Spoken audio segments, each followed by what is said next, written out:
The story of the tree of life. Long time ago, there was a man who informed people of his village of a certain tree in India, of which whoever ate its fruits wouldn't grow old or die. The king heard this tale from a voracious person and became infatuated with the tree and its fruits. He sent an intelligent envoy to India in search of the tree. For many years, the envoy wandered about India in quest of the tree. He went from town to town and asked about the tree from whomever he saw on his way, but no one had a clue. Everyone mocked him, saying, "Only a madman in confinement would search for such a tree."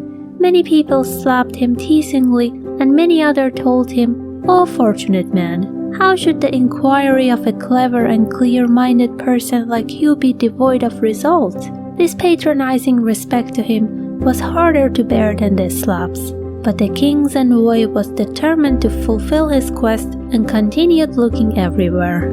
Eventually, there was not a single mountain or plain left for him to look for the tree.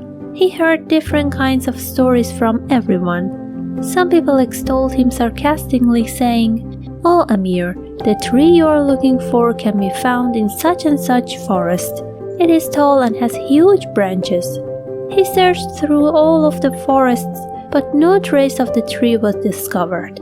Of what he wanted, nothing appeared but the stories. He stayed in India for years, continuing his search, and the king kept sending money to him to survive his quest. At last, he became too exhausted and fatigued to seek any longer. He became hopeless and decided to return to the king while shedding tears. On the way, he saw a wise sheikh. The envoy thought to himself, "I have no hope anymore. I'll go to him. Maybe he can help me." He went to the wise man with tearful eyes.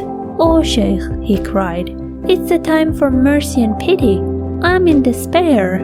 Now is the time for kindness." The wise man said, "Tell me, what's the cause of your despair?" The envoy said, "The king appointed me to seek for a unique tree whose fruits have the substance of the water of life. Whoever eats one of those fruits will never grow old or die. I have sought it for years but have seen no sign of it except the gibes and ridicule of the people." The wise man laughed and said, "O simpleton, this is the tree of knowledge inside a sage. That tree is grand, high, and very far-spreading. It is surrounded by water of life. O ignorant man, you have gone after the form, hence your quest was fruitless. Instead of focusing on the meaning behind the form, you have put your attention to the name and form of the tree. That's why you have never found it. In reality, you were looking for the one who takes on 100,000 forms. The one you have been looking for is sometimes named tree and sometimes sun. Sometimes it's named sea and sometimes cloud. The least gift he could give you is everlasting life. Although he is one, he has many names and faces. Think of a person who may be father in relation to you, and in regard of another individual, he may be a son. To someone else, he might be a wrath and a foe, and to another, he might be graciousness and a friend. O son, know that the owner of one quality of him might be blind of the rest of the qualities.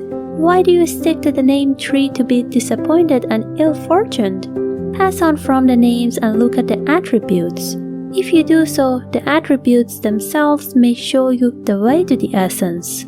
The disagreement of mankind is caused by names. Peace comes in reality behind the names. Thanks for watching this video. If you'd like to see more of Rumi's stories, make sure to hit the subscribe button and notification bell. I'll see you soon.